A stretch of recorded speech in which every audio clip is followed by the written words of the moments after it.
The meeting was scheduled for 15 minutes, which told me everything before it started. My manager kept his jacket on, chair tilted back slightly, laptop closed. He didn't need notes.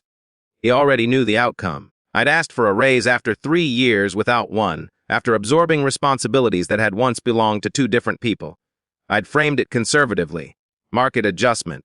Retention. Boring words meant to keep things calm. He skimmed my email on his phone while I talked. "No," he said finally, not harshly, casually, like he was declining a second cup of coffee.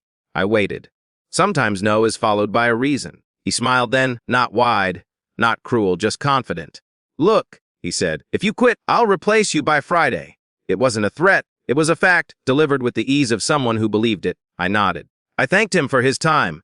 I went back to my desk and finished the report I'd been working on, the one that required checking 3 vendor portals and manually reconciling data because no one else knew how the systems talked to each other. I didn't quit, not that day. What shifted wasn't my workload. It was my posture. For years, I'd been solving problems before they surfaced, answering questions before they were asked, translating technical messes into clean summaries so leadership never had to sit in confusion. None of that was in my job description. It was just easier than watching things break. That week, I did exactly what my role required. Nothing more, no informal check-ins, no quiet fixes at 6 p.m., no translating assumptions into reality. On Monday, my manager announced loudly, performatively, that we'd be cross-training to reduce single points of failure. 2 contractors were looped into my workflows. Bright people. Motivated. Underinformed. I answered their questions carefully and accurately, but I stopped filling in the gaps they didn't know existed. When they asked why a process took so long, I told them the documented steps. When they missed a dependency, I let it miss. By Wednesday, the first vendor email came in marked urgent. A delivery window had been misunderstood. A contract clause buried specific had been violated. Normally, I'd have caught it weeks earlier and quietly adjusted. This time, I forwarded it to my manager and waited. He replied asking if I could jump on a quick call to smooth things over. I was in a meeting, a real one. I told him I'd be free later. The call happened without me. It went badly. By Thursday, there were 3 vendors asking for clarification on terms that contradicted each other. The contractors tried to help. They didn't know which promises were enforceable and which were historical habits dressed up as policy. My manager's confidence began to thin. He started asking questions in Slack instead of statements. He asked if I had any insight into why things were suddenly unstable. I answered what was asked, nothing more. Day 5 was when legal appeared. An email chain landed in my inbox with more recipients than I'd ever seen on a single thread. Words like exposure and liability replaced urgency. A vendor had formally escalated. Someone had noticed that our internal documentation didn't match our contractual obligations. Legal asked who owned the vendor relationships. No one answered for several minutes. Then my manager tagged me. I joined the call late, intentionally.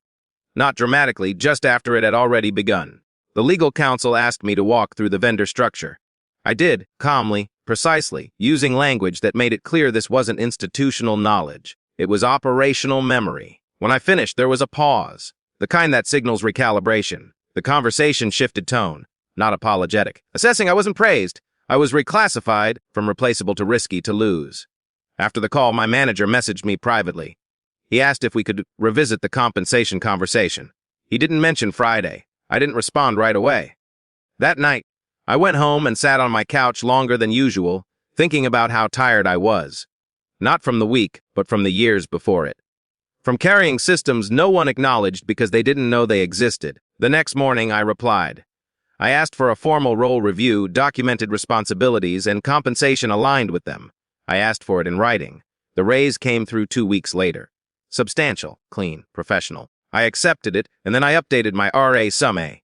The power didn't flip dramatically. No one was fired. My manager didn't apologize. He became careful around me, which was its own kind of admission. What changed was internal. I stopped confusing endurance with value. I stopped offering unpaid insurance against other people's assumptions. I stayed long enough to hand things over properly, to make sure the systems could survive without me. Then I left on my own timeline, with references that suddenly spoke fluently about my impact. Being replaceable is a story companies tell themselves to stay comfortable. Sometimes all it takes is a week of silence to see what was really holding things together.